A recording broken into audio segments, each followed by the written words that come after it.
মানকুণ্ডু নিয়োগী বাগান।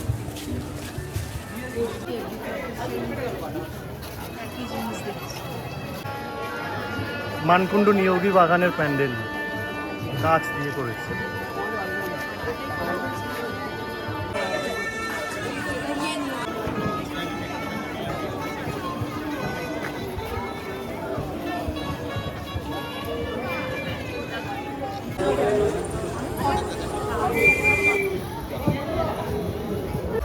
চন্দননগরে এরকম একটা রেস্টুরেন্টে আমরা এখন টিফিন করব।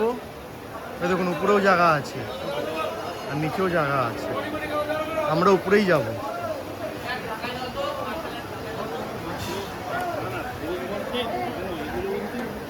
হ্যাঁ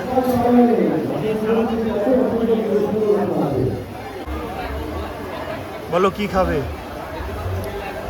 দেখি, অন্য জায়গায় এসেছি, খাবার দাবার জানি না কেমন হবে, তাই ধোসা খাওয়ার ইচ্ছা আছে। কারণ কলকাতা থেকে তো এটা একটু অন্যরকম, জানি না খাবার দাবার কোয়ালিটি একইও হতে পারে, আবার একটু আলাদাও হতে পারে, তার জন্য ধোসা।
আমাদের দুর্গাপুজোর থেকে একটু অন্যরকম, এখানে পরপর এত প্যান্ডেল, তারপরেও কোনো রকম ভিড় ধাক্কাধাক্কি কিচ্ছু নেই, মানে রিল্যাক্সই ঠাকুর দেখা যাচ্ছে, কোনো রকম অসুবিধা নেই, কোনো ধাক্কাধাক্কি ভিড় হওয়ার কিচ্ছু নেই, মানে দড়িও খেলাটাও পর্যন্ত হয়। তেমাতা রানীমা,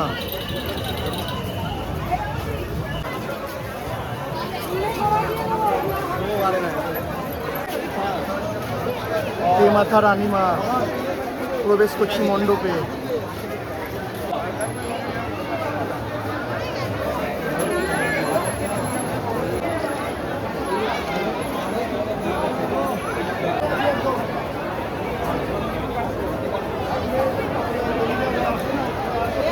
বিসর্জনের জন্য রেডি করা হচ্ছে।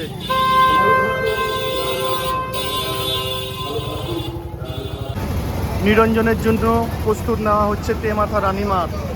লাইটিংটা দেখুন, চন্দননগরের সেই বিখ্যাত লাইটিং। চন্দননগরের সেই বিখ্যাত লাইটিং সেজে উঠেছে বিসর্জনের পথে যাওয়ার জন্য।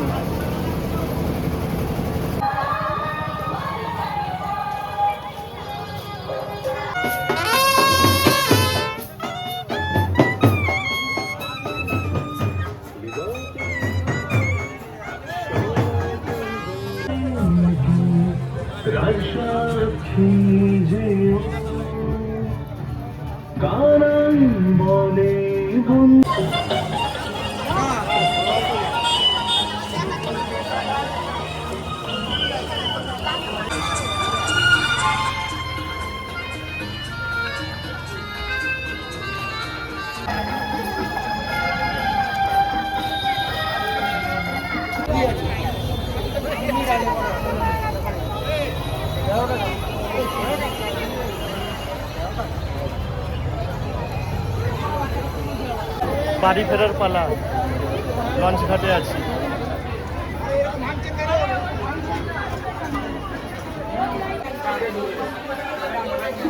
ফেরিঘাটে যাওয়ার লাইন।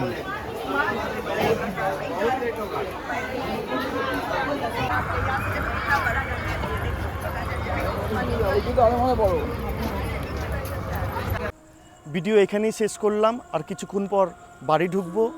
তো আমার ভিডিও কেমন লাগলো কমেন্টে জানাবেন, আর আমার ভিডিও লাইক কমেন্ট শেয়ার করে দেবেন, আর মনে করে ভুলবেন না সাবস্ক্রাইব করে দেবেন। Good night, tata.